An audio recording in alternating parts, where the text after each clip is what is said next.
Just when you think you've seen it all, something truly astonishing happens that makes you question everything you thought you knew about British tradition and the power of the press. The Times, the monarchy's most loyal defender, the so-called Old Thunderer of Fleet Street, has finally broken ranks in a way no one saw coming. For decades, the Times has wrapped the royals in reverence, treating them as untouchable symbols of national pride. Their coverage has always been respectful, even deferential, painting the monarchy in the best possible light. But now, in late 2025, everything has changed. The Times has published a groundbreaking exposé, pulling back the velvet curtain to reveal the monarchy's closely guarded finances. It's like your prim great-aunt, who always insisted on proper manners, suddenly revealing she once danced on tables in Paris, utterly unexpected and a little bit thrilling.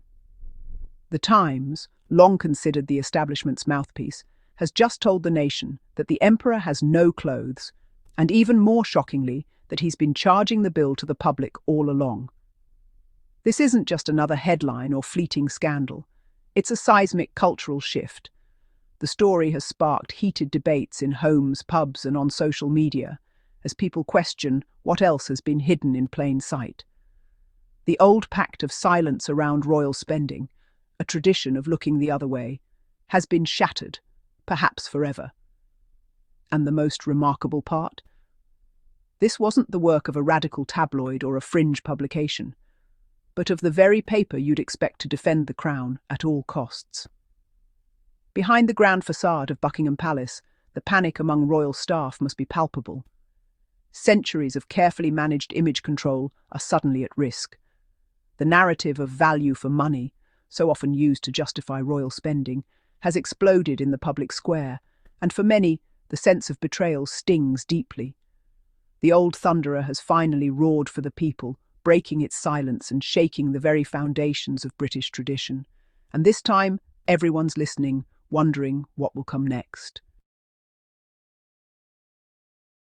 For years, the press had a simple trick: blame Harry and Meghan for any royal controversy. Every time questions about royal spending arose, headlines pivoted to the Sussexes' lifestyle, distracting the public from the real costs at home. The Sussexes became lightning rods, drawing attention away from the ballooning expenses of the rest of the family. But with the Times exposé, that charade has collapsed. The numbers show the real financial black hole is right here in Britain. With the scapegoats gone, the press is finally forced to confront the truth about royal spending. Let's get real for a moment.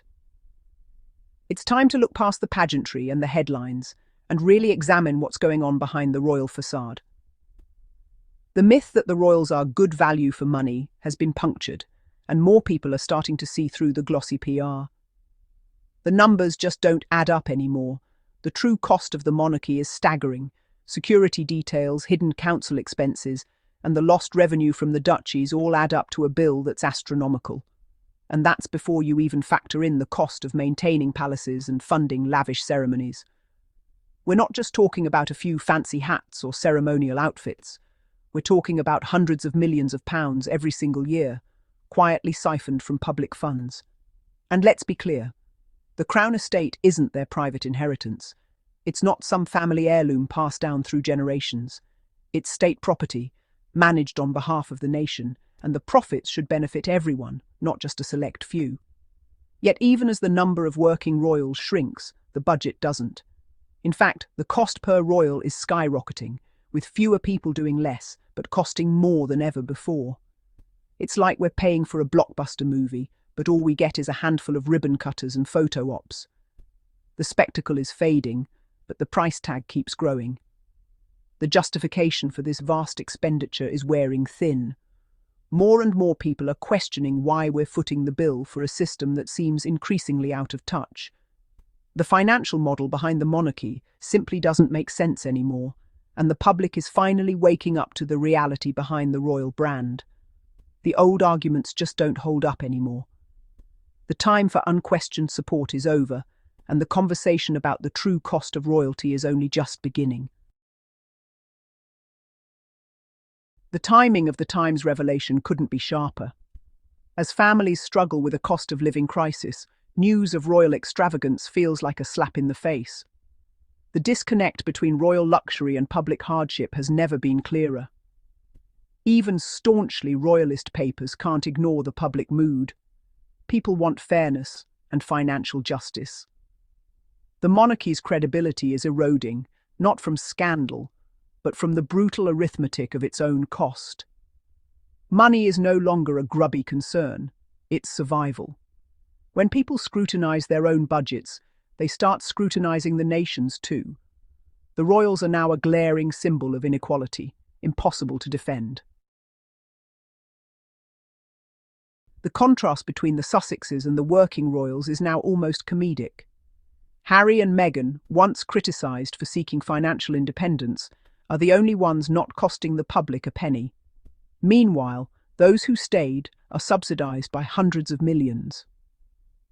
The paradox, the greedy couple is self-sufficient, while the dutiful family lives off the state. The Duchy of Cornwall funnels private wealth to the Prince of Wales tax-free. The system enriches one family, while the public foots the bill. Harry and Meghan's departure now looks sensible, even dignified, a mirror to the absurdity they left behind. Their so-called betrayal is starting to look like foresight. The press and the monarchy have long been codependent, royals for headlines, papers for sales. But the Times article marks a turning point. The old pact is fraying. Social media and a new generation demand accountability, not deference. The press is catching up, realizing fawning coverage no longer sells. Now, even loyal papers are asking hard questions about royal finances. The Times expose signals open season on royal spending. The dam has broken. Expect more investigations, fewer palace press releases. The media is finally doing its job.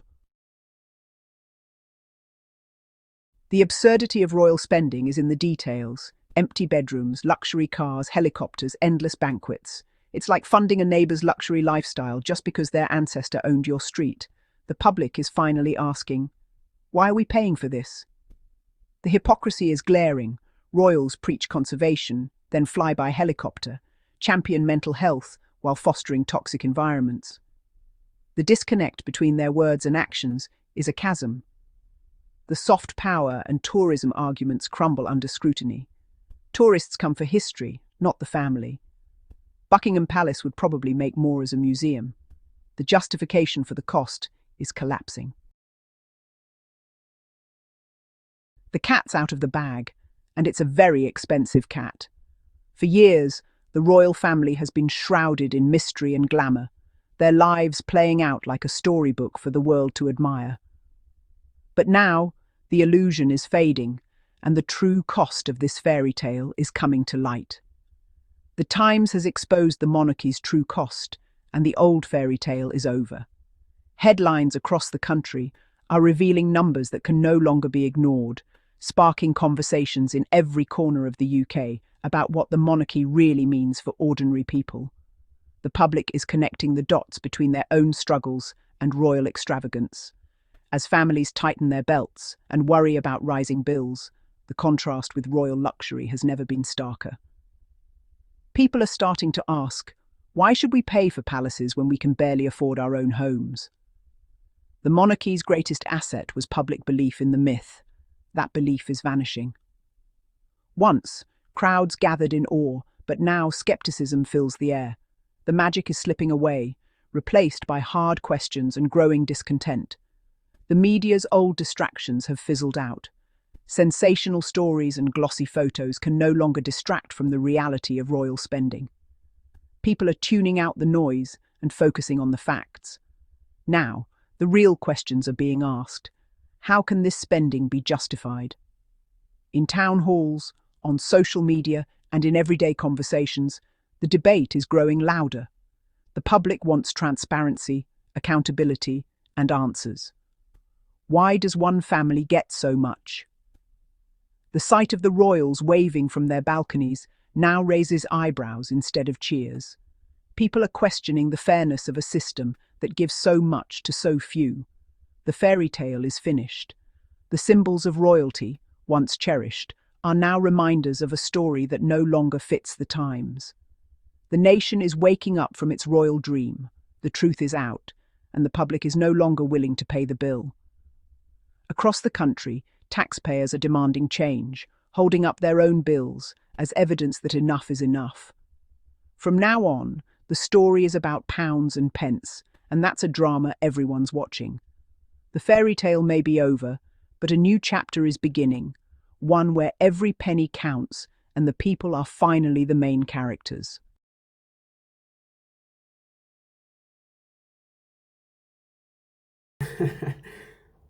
The submission itself sounds nice.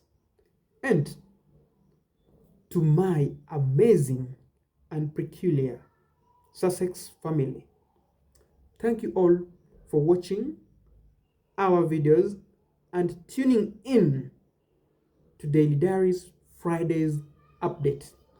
Keep it light, keep it there, and see you next time in our next episode.